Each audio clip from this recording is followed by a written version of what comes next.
పెద్దన లాంటి వారు తెలంగాణకి అని అనటం కావచ్చు, దేశానికి ఇవన్నీ చూసిన తర్వాత బీఆర్ఎస్ వాళ్ళు చేస్తున్న అలిగేషన్ ఏంటంటే త్వరలో రేవంత్ రెడ్డి బీజేపీలోకి వచ్చేస్తున్నాడని. ఎంపీ ఇది నిజంగా సాధ్యమేనా? ఏం జవాబు చెప్పంటారు చెప్పండి. మీరు ఆ మూర్ఖులు మాట్లాడిన మాటకు ఏం జవాబు చెప్పంటారు నేను చెప్పండి. మాకు దేశంలో ప్రధాన శత్రువు లేదు, మాకు ప్రధాన ప్రతిపక్షము, ప్రధాన ప్రత్యర్థి కాంగ్రెస్ పార్టీ. కాంగ్రెస్ పార్టీతో బీజేపీ కలుస్తుందని ఎవరైనా ఊహిస్తారా ఈ దేశంలో? మేము కాంగ్రెస్ సంబంధించినటువంటి అవినీతి కుంభకోణాలుగా ఉన్న కుటుంబ పాలన ఏకి పారేస్తున్నాం. అటువంటి పార్టీతో మేము కలిసే ప్రసక్తే లేదు.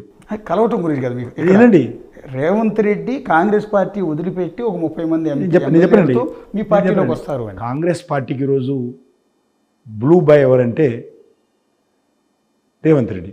ముందు శివకుమార్ ఉండే. ఇప్పుడు మొత్తం కాంగ్రెస్ పార్టీకి మంచి చెడ్డ చూసే వ్యక్తి, మంచి చెడ్డ అంటే అర్థమైంది, కాంగ్రెస్ పార్టీ లోక్సభ ఎన్నికలకు సంబంధించి మంచి చెడ్డ చూసే వ్యక్తి రేవంత్ రెడ్డి. తెలంగాణ ప్రజల మీద కాంగ్రెస్ రాహుల్ గాంధీ వచ్చి ఆర్జీ ట్యాక్స్ కూడా వేశాడు. ఇప్పుడు అన్ని రకాలుగా ఎలక్షన్ సంబంధించి తెలంగాణలో ఉన్నటువంటి వ్యక్తుల దగ్గర ఏమేం చేస్తారో అందరికీ తెలుసు. జగమెరిగిన సత్యం, నేను చెప్పాల్సిన అవసరం లేదు.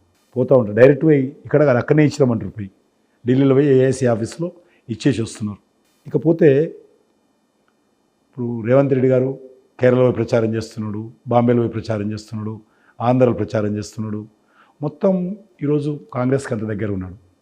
కాబట్టి ఒక ముఖ్యమంత్రిగా కాంగ్రెస్ పార్టీ ఈరోజు ఆయన బాధ్యత ఇచ్చిన పరిస్థితుల్లో ఆయన కాంగ్రెస్ పార్టీ వదిలొస్తాడో రాదో మీరు రేవంత్ రెడ్డిని అడగాలి. నన్ను అడిగితే లాభం లేదు.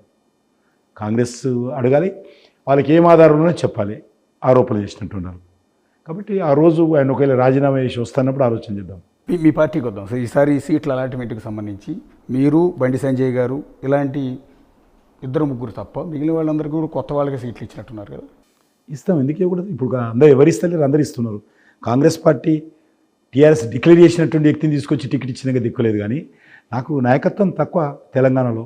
మేము ఎప్పుడు అధికారంలో లేము. కాంగ్రెస్ పార్టీ అధికారంలో ఉంది, బీఆర్ఎస్ పార్టీ అధికారంలో ఉంది.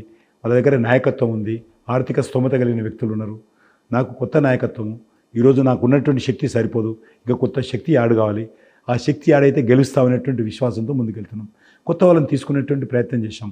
సామాజిక వర్గాలను దృష్టిలో పెట్టుకొని కావచ్చు, బీసీ ఎస్సీ సామాజిక వర్గాలను దృష్టిలో పెట్టుకొని కొత్త వాళ్ళని తీసుకొని ముందుకెళ్తా ఉన్నాం.